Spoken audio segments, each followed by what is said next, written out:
Hi everybody, it's Fisk from Integrative Psychotherapy, here with another video to talk specifically about rage. Don't get scared.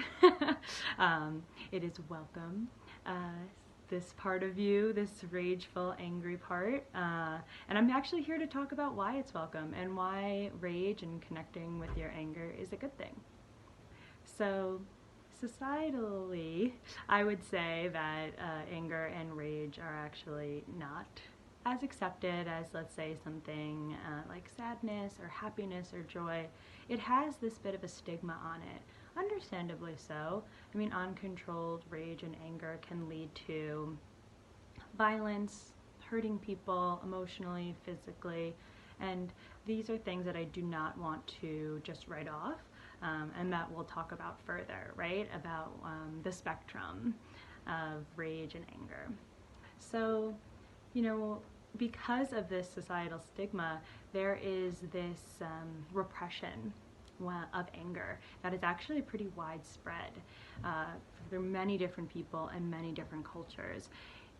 Anger is seen as a bad thing, and as a result, people do not want to express it. They don't want to acknowledge that they have it, and this really results in a lot of our emotional energy being completely suffocated, which could lead to a variety of different things. It could lead to anger explosions or rage explosions. We're like, where did that come from? You know, put a lot of pressure down on something, eventually it's going to pop. Also, it can result, since so much of that emotional energy is trapped, let's say, in our bodies, it can lead to, let's say, like physical discomfort or manifestations, tension and pain that the body really needs to work through in order to come back to a state of equilibrium. So, healthy expression of rage is actually something that needs to be worked on.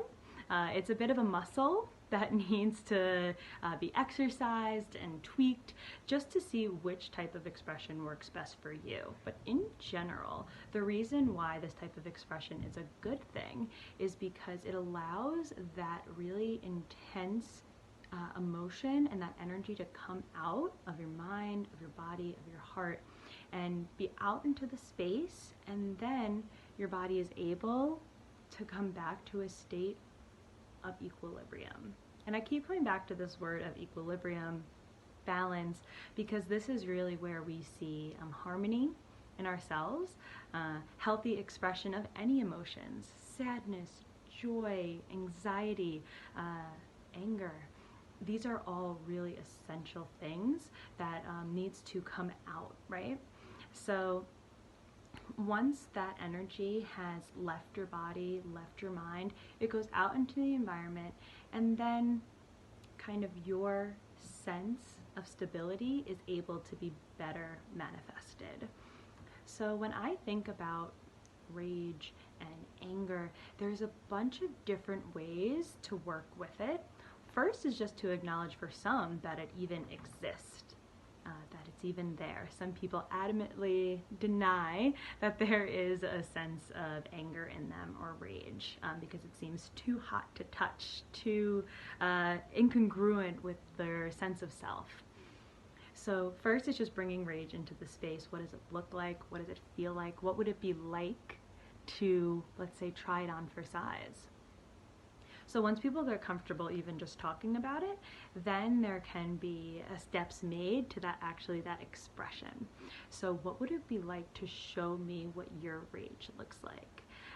And this can be a bunch of different ways. It could be quietly stewing a really intense stare, or like a more outward expression, let's say like really let's say like hitting a pillow, pushing up against a wall, really something that ignites, right, that kind of nervous system, right? So your nervous system's able to amp up, get rid of that energy, it leaves your body, the space can hold it, trust that it can, especially if it's in a way that is not hurtful to anybody.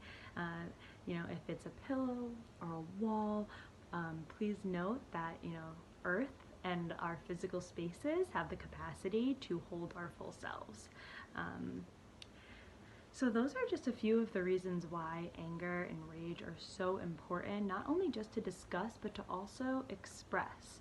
Because I believe the more that we approach anger and rage as a normal part of the human experience, the less likely we'll see these more outbursts, right? Violence, hurtful tendencies, and really be able to bring, not only from a self level, maybe even a familial level, and then maybe from a societal level, being able to healthily express anger without having it get to that next level. Because as you begin to work with it, you'll also begin to modulate it, regulate it in a way that works best for you in that moment. So these are just some of my thoughts on rage and anger, and I know that maybe this is a little bit different for some people, but I truly think that it's something that we should talk about freely. If you'd like to talk about it further, please reach out to Integrative Psychotherapy. Talk about it with your own friends and family. See their experiences from their own individual experiences, familial experiences, cultural experiences,